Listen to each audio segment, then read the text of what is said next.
Hi Virgo, welcome. Tingnan natin kung ano yung mensahe sa'yo. Be open-minded po, hindi po halos lahat makaresonate.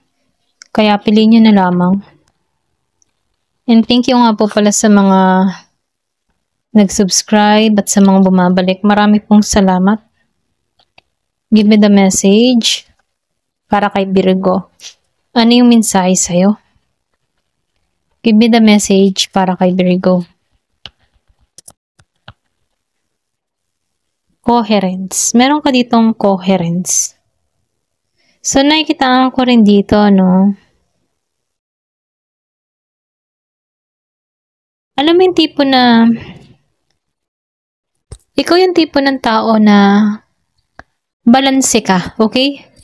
Kaya mong balansehin yung sarili mo, yung mga nagaganap sa'yo, okay?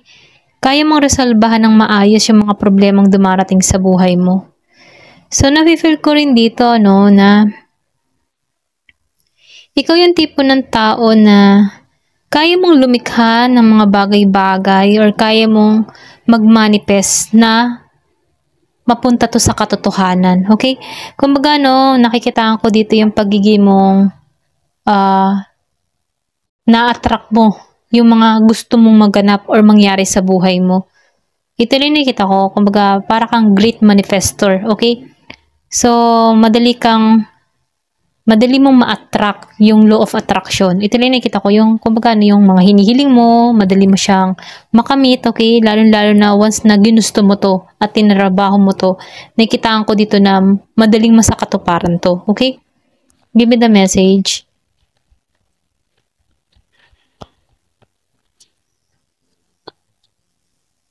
Meron ka ditong earth. So, nakikitaan ko rin dito yung pagiging mong malalim na tao, okay? Kumbaga, nakikitaan ko dito na ikaw yung tipo ng tao na nagkakaroon ka ng interest sa isang tao na interesting, sabihin natin, interesting yung buhay niya, or pwede sabihin na, nakikitaan ko dito na gusto mo yung lalim eh. Kung halimbawa sa isang relasyon, gusto mo makita nito ng malalim na koneksyon, okay? Ito lang nakikita ko.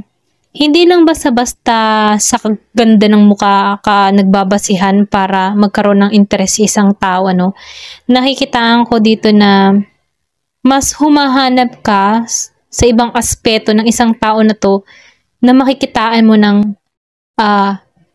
ganda maliban sa physical niyang anyo. Maybe ikaw yung tipo ng tao na mahilig kang tumingin sa character or sa pag-uugali ng isang tao. Doon ka madaling ma-attract. Kumbaga, plus na rin or bonus na rin sa isang tao kung siya ay maganda, sexy, okay. Pero nakikitaan ko dito, mas na-attract ka sa isang tao doon sa mabuti yung pag-uugali. Okay? Ito lang yung nakikita ko. So, nakikitaan ko rin dito, yung iba sa inyo, masyado kang spiritual, okay? Kumbaga, may pagka-relihiyoso, religyosa, ganyan. So, meron ditong 24 years old, meron 13, integration. So, meron ditong pinanganak ng 30. So, nakikitaan ko rin dito, na ikaw yung tipo ng tao na inaalaw mo yung buhay, okay? Kumbaga, inaalaw mo or tinatanggap mo lahat ng mga nangyayari or nagaganap sa buhay ay may mga dahi-dahilan, okay? So, nafe-feel ko dito na kaya mong balansehin ang negative and positive na dumadating sa buhay mo. So, nafe-feel ko dito na naalisan mo to eh. Kumbaga, once na meron ka mga problema na dinadala, kaya mo tong mabalance, okay? Ito lang nafe-feel ko sa'yo, So, nakikitaan ko dito na mas humahanap ka ng balanse kaysa makipag-deal sa mga negatibo. Ito lang nakita ko. Kumbaga, for example, once na negative yung nagaganap, humahanap ka ng pagkakataon para maging positibo tong negatibo na to, para hindi ka masyadong maapektuhan para rito. Ganon, okay? Ito na yung nafe-feel ko. So, tingnan natin, kung ano pa yung karagdagang mensahe sa'yo.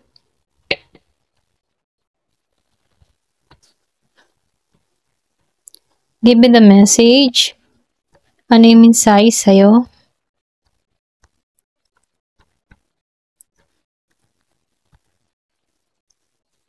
So, meron dito, Three of Swords reverse. Yung iba sa inyo, nakikitaan ko dito, kung meron kang pinagdaanan na trauma or mga masasakit, masalimuot na nakaraan, nakikitaan ko dito na naka-recover ka dito, okay? Nahil mo yung sarili mo sa mga trauma or sa mga experience na ganito, okay? So, nakikitaan ko rin dito na natutunan mo din na palayain yung sarili mo sa mga ganun, sa stuck na sitwasyon. And napatawad mo rin din yung mga tao na kagawa sa'yo ng masama. Kumbaga, nilet go mo na lang to. Okay? Kasi nakikitaan ko dito na ayaw mo magpa-stuck sa ganitong sitwasyon. Okay? Kumbaga, ayaw mo magsakripisyo ka. Yan.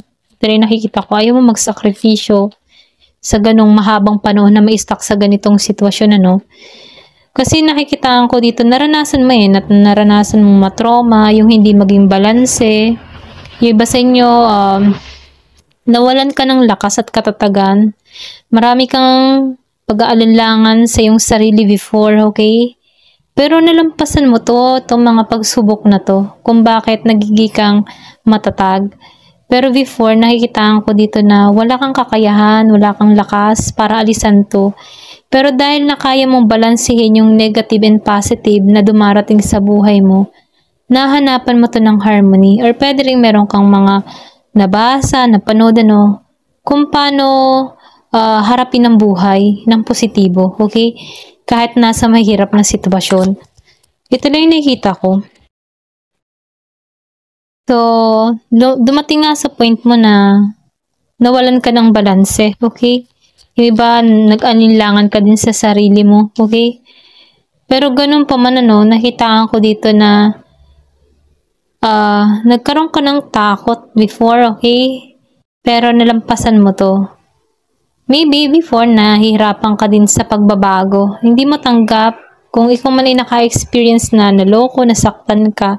Hindi mo din to tinanggap. Pero dahil sa mahabang panahon na meron naganap sa'yo, nakayanan mong malampasan itong mga pagsubok na to. Ito lang yung nakita ko. So, meron kang nakadiling dito na social climber or pwedeng sabihin, inasahan ka, pinirahan ka. Kumbaga, ginusto ka kung ano yung kaya mong ibigay dito, okay? Nagbigay ito ng chaotic sa buhay mo, okay? So, nafe-feel ko dito, marami kang na-experience dito sa tao na to. Pero ganun pa man, dahil hindi ka sumuko dito, nagpatuloy ka, naging kang patient para sa sarili mo, okay, sa pagbabago. Pwede rin unti-unti mong binago yung sarili mo. Ito lang yung nakikita ko sa'yo. Give me the message. Yung iba sa inyo, meron kang kadiling dito na Virgo and Capricorn, okay?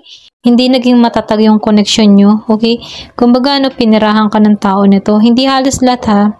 Pero ganun pa man, nakikitaan ko dito, dahil natapos mo itong mga experience na to, nagkakaroon ka dito ng panibago, okay? Panibagong saya, okay? So, meron dito, akong nakikitang selebrasyon. Yung iba sa inyo, attend ng selebrasyon, okay? Yung mga tulad ng event, sa kasal, binyag, reunion, mga ganun ba? So, nakikitaan ko dito na meron kang aatenan dito. Ito lang nakikita ko. So, nakikitaan ko rin dito, yung iba sa inyo, nakaranas dito na parang hindi ka lumago, okay? Ayan. So, meron ditong immature. Pwede rin sabihin, dumating sa point na hindi mo alam kung paano aayusin itong mga problema mo. Pero nafe-feel ko dito, na natanggalan mo to. Before nahirapan ka talaga sa sitwasyon. Marami dito naka-experience na sobrang sinubok ng panahon, okay? Pero dahil hindi ka sumuko dito, nakikitaan ko dito na naibalik mo yung confident mo, naibalik mo yung pagiging mo masigla, okay? So, nakikitaan ko rin dito, yung iba sa inyo, nagiging maayos yung takbo ng pamumuhay, nagiging maayos ka ngayon, okay? So, nafe-feel ko dito na ibalik mo yung iyong katatagan, okay? So, nafe-feel ko dito yung iba nagiging charming or pwede rin sabihin meron kang inayos sa sarili mo, meron kang binago sa sarili mo, kung bakit nakikitaan ko dito ng pagbabago, okay? Give me the message. Ano pa yung mensahe? So, meron ka ditong Six of Pentacles. So, nakikitaan ko rin dito, no? Ikaw yung tipo ng tao na hindi madamot, lalong-lalo na sa kapwa. Nakikitaan ko dito yung pagiging mo mapagbigay. Yung iba sa inyo mahilig magbigay sa pulubi. So, nakikitaan ko dito, no? Yung kasaganahan or pwede rin sabihin na itong mga pagsubok na naranasan mo, ito yung nagtulak sa'yo sa pagbabago, kung bakit nagiging kang matalino, lalo-lalo na sa mga desisyon na hinahawa, yung lalo-lalo na sa mga desisyon pinagpapasyahan mo, okay? So, nagiging kang matalino para dito. And then, nakikita ko rin dito, nairaos mo yung mga problema dumating sa inyo. So, nakikita ko dito yung pag-aani ng tagumpay, nagiging ka ng maayos, yung larangan ng trabaho mo, okay? Meron ditong tao na businessman, businesswoman. So, nagiging siyang matagumpay dito. Ito rin nafe-feel ko. Bagamat nagkaroon ka ng maraming pagsubok dito, hindi ito naging hadlang para magtagumpay ka. Okay? Para hindi ka magtagumpay. I mean, hindi ito naging hadlang. Ayan. Bagkus, ito yung nakatulong sa'yo para magtagumpay ka. Ayan, ito lang yung nakikita ko. Ayan. Thank you for watching. Love and peace.